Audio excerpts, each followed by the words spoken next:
Punjabi radio USA ਪੇਸ਼ ਕਰਦਾ ਹੈ ਅੱਜ ਦਾ ਦਿਨ ਸਿੱਖ ਇਤਿਹਾਸ ਵਿੱਚ।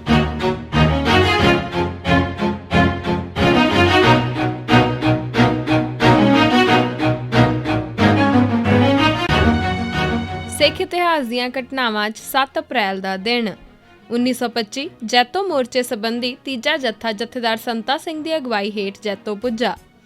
ਜੈਤੋ ਮੋਰਚੇ ਵਾਸਤੇ ਤੀਜਾ ਜੱਥਾ 22 ਮਾਰਚ ਨੂੰ ਅਕਾਲ ਤਖਤ ਸਾਹਿਬ ਤੋਂ ਰਵਾਨਾ ਹੋਇਆ ਸੀ। ਇਹ ਜੱਥਾ 7 ਅਪ੍ਰੈਲ 1924 ਨੂੰ ਜੈਤੋ ਪੁੱਜਾ, ਜਿੱਥੇ ਫੌਜ ਅਤੇ ਪੁਲਿਸ ਵੱਲੋਂ ਇਸ ਦੇ ਸਵਾਗਤ ਦੀ ਪਹਿਲਾਂ ਵਾਂਗ ਹੀ ਤਿਆਰੀ ਕੀਤੀ ਗਈ ਹੋਈ ਸੀ। ਇਸ ਸਮੇਂ ਤਾਰਾ ਸਿੰਘ ਮੋਗਾ MLC, ਮੀਆਂ ਫਜ਼ਲ ਹੱਕ, ਕਰਤਾਰ ਸਿੰਘ ਮੈਂਬਰ ਅਸੈਂਬਲੀ ਵੀ ਪਹੁੰਚੇ ਹੋਏ ਸਨ। ਉਹਨਾਂ ਨੇ ਪੁਲਿਸ ਨੂੰ ਕਿਹਾ ਕਿ ਜੱਥਾ ਨਿਹੱਥਾ ਹੈ, ਇਸ ਤੇ ਇਸ ਨੂੰ ਗ੍ਰਿਫਤਾਰ ਕਰਨ ਦਾ ਹੁਕਮ ਦੇ ਦਿੱਤਾ ਗਿਆ। ਇੱਥੇ ਜੱਥੇ ਨੂੰ ਰੋਕ ਕੇ ਛੋਟੀਆਂ-ਛੋਟੀਆਂ ਟੋਲੀਆਂ ਵਿੱਚ ਇਹਨਾਂ ਨੂੰ ਹੱਥਕੜੀਆਂ ਅਤੇ ਰੱਸੀਆਂ ਨਾਲ ਜਕੜ ਕੇ ਕਿਲੇ ਅੰਦਰ ਡੱਕ ਦਿੱਤਾ ਗਿਆ ਅਤੇ ਮਗਰੋਂ ਨਾਭਾ ਬੀੜ ਜੇਲ੍ਹ ਵਿੱਚ ਪਹੁੰਚਾਇਆ ਗਿਆ। 1948 ਅਕਾਲੀ ਦਲ ਨੇ ਆਣੀ ਅਡਰੀ ਹੋਂਦ ਕਾਇਮ ਰੱਖਣ ਦਾ ਮਤਾ ਪਾਸ ਕੀਤਾ। ਗਿਆਨੀ ਕਰਤਾਰ ਸਿੰਘ ਨੇ ਅਕਾਲੀ ਦਲ ਦੀ ਵਰਕਿੰਗ ਕਮੇਟੀ ਤੋਂ 17 ਮਾਰਚ 1948 ਨੂੰ ਆਪਣੇ ਪੰਜਾਬ ਅਸੈਂਬਲੀ ਅਤੇ ਪਾਰਲੀਮੈਂਟ ਦੇ ਮੈਂਬਰ ਨੂੰ ਕਾਂਗਰਸ ਵਿੱਚ ਸ਼ਾਮਲ ਹੋ ਜਾਣ ਲਈ ਮਤਾ ਪਾਸ ਕਰਵਾਇਆ, ਪਰ ਮਗਰੋਂ 7 ਅਪ੍ਰੈਲ ਨੂੰ ਇਹ ਮਤਾ ਵੀ ਪਾਸ ਕੀਤਾ ਗਿਆ ਕਿ ਅਕਾਲੀ ਦਲ ਬਤੌਰ ਜਥੇਬੰਦੀ ਆਪਣੀ ਅਡਰੀ ਹੋਂਦ ਕਾਇਮ ਰੱਖੇਗਾ। 1983 ਫਿਰੋਜ਼ਪੁਰ ਵਿੱਚ MP ਚੱਡਾ ਨੇ 2 ਸਿੱਖ ਫੌਜੀ ਸੀਤਲ ਸਿੰਘ ਅਤੇ ਬੀਰ ਸਿੰਘ ਬੇਵਜ੍ਹਾ ਬੁਰੀ ਤਰ੍ਹਾਂ ਕੁੱਟੇ। ਸੀਤਲ ਸਿੰਘ ਦੀ ਮੌਤ ਹੋ ਗਈ। 7 ਅਪ੍ਰੈਲ ਨੂੰ ਫਿਰੋਜ਼ਪੁਰ ਦੇ ਫੌਜੀ ਅਸਲਾਖਾਨੇ ਵਿੱਚੋਂ 14 ਸਟੇਨ ਗੰਨਾਂ, 28 ਰਾਈਫਲਾਂ ਅਤੇ 360 ਕਾਰਤੂਸ ਚੋਰੀ ਹੋ ਗਏ। ਇਸ ਤਰ੍ਹਾਂ ਗੰਗਾਨਗਰ ਵਿੱਚੋਂ ਵੀ ਅਸਲਾ ਚੋਰੀ ਹੋਇਆ।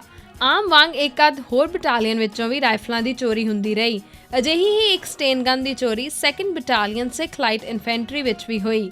ਇੱਥੇ ਕਮਾਂਡਿੰਗ ਅਫਸਰ ਇੱਕ ਫਿਰਕਾ ਪ੍ਰਸਤ SP ਚੱਡਾ ਸੀ, ਜੋ ਸਿੱਖਾਂ ਨੂੰ ਬੜੀ ਨਫ਼ਰਤ ਕਰਦਾ ਸੀ। ਉਸਨੇ ਇਸ ਚੋਰੀ ਦੇ ਸਿਲਸਿਲੇ ਵਿੱਚ 2 ਸਿੱਖ ਫੌਜੀਆਂ ਸੀਤਲ ਸਿੰਘ ਅਤੇ ਬੀਰ ਸਿੰਘ ਨੂੰ ਬੇਪਨਾਹ ਜ਼ੁਲਮ ਦਾ ਸ਼ਿਕਾਰ ਬਣਾਇਆ। ਸੀਤਲ ਸਿੰਘ ਦੀਆਂ ਅੱਖਾਂ ਵਿੱਚ ਲਾਲ ਮਿਰਚਾਂ ਪਾਈਆਂ ਗਈਆਂ। ਅਖੀਰ ਉਹ ਜ਼ੁਲਮ ਬਰਦਾਸ਼ਤ ਨਾ ਕਰ ਸਕਿਆ ਤੇ ਮਰ ਗਿਆ।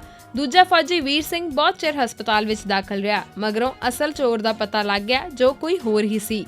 ਇਸ ਤਰ੍ਹਾਂ ਮੇਰਠ ਵਿੱਚ ਇੱਕ ਸਿਪਾਹੀ ਪਿਆਰਾ ਸਿੰਘ ਨੂੰ ਵੀ ਅਸਲੇ ਦੀ ਚੋਰੀ ਦੇ ਨਾਂ ਹੇਠ ਤਸੀਹੇ ਦੇ ਕੇ ਮਾਰ ਦਿੱਤਾ ਗਿਆ। ਮਗਰੋਂ ਚੋਰੀ ਹੋਇਆ ਅਸਲਾ ਇੱਕ ਪੁਲਸੀਏ ਦੇ ਘਰੋਂ ਬਰਾਮਦ ਹੋ ਗਿਆ। ਸੀਤਲ ਸਿੰਘ, ਬੀਰ ਸਿੰਘ ਤੇ ਪਿਆਰਾ ਸਿੰਘ ਕੋਈ ਇਕੱਲੇ ਕੇਸ ਨਹੀਂ ਸਨ। ਸਿੱਖਾਂ ਨੂੰ ਤਾਂ ਅਜਿਹੇ ਜ਼ੁਲਮਾਂ ਦਾ ਵਾਰ-ਵਾਰ ਸ਼ਿਕਾਰ ਹੋਣਾ ਪਿਆ ਸੀ। 1986 ਪੁਲਿਸ ਮੁਖੀ ਰੋਬੈਰੋ ਨੇ ਕਿਹਾ ਕਿ ਲੋੜ ਪੈਣ ਤੇ ਪੁਲਿਸ ਦਰਬਾਰ ਸਾਹਿਬ ਵਿੱਚ ਦਾਖਲ ਹੋਵੇਗੀ। ਸੁਰਜੀਤ ਬਰਨਾਲਾ ਰਾਜੀਵ ਗਾਂਧੀ ਦੇ ਰਹਿਮੋ ਕਰਮ ਨਾਲ ਹੀ ਪੰਜਾਬ ਦਾ ਚੀਫ ਮਿਨਿਸਟਰ ਬਣਿਆ ਸੀ।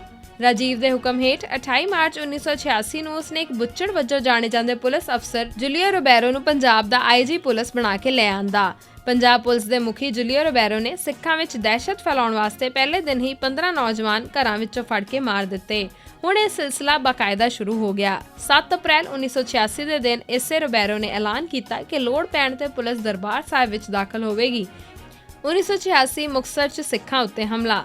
ਰੋਬੈਰੋ ਦੇ ਪਾੜਕੂਆਂ ਅਤੇ ਆਮ ਸਿੱਖਾਂ ਵਿਰੁੱਧ ਬਿਆਨਾਂ ਨਾਲ ਹਿੰਦੂਆਂ ਨੂੰ ਵਧੇਰੇ ਹੱਲਾਸ਼ੇਰੀ ਮਿਲੀ। 7 ਅਪ੍ਰੈਲ 1986 ਦੇ ਦਿਨ ਮੁਕਤਸਰ 'ਚ ਦਹਿਸ਼ਤਗਰਦਾਂ ਨੇ ਸਿੱਖਾਂ ਉੱਤੇ ਹਮਲੇ ਕੀਤੇ ਅਤੇ ਦੁਕਾਨਾਂ ਤੋਂ ਲੁੱਟ-ਮਾਰ ਵੀ ਕੀਤੀ, ਪਰ ਪੁਲਿਸ ਨੇ ਕੋਈ ਗ੍ਰਿਫਤਾਰੀ ਨਾ ਕੀਤੀ। 7 ਅਪ੍ਰੈਲ 1993 ਦੇ ਦਿਨ ਫੌਜਾ ਸਿੰਘ ਉਰਫ ਬਾਬਾ ਤੇ 5 ਹੋਰ ਸਿੱਖਾਂ ਨੂੰ ਨਕਲੀ ਮੁਕਾਬਲੇ ਵਿੱਚ ਸ਼ਹੀਦ ਕਰ ਦਿੱਤਾ। ਇਹ ਸੀ ਸਿੱਖ ਇਤਿਹਾਸ ਦੀਆਂ ਘਟਨਾਵਾਂ 'ਚ 7 ਅਪ੍ਰੈਲ ਦਾ ਦਿਨ।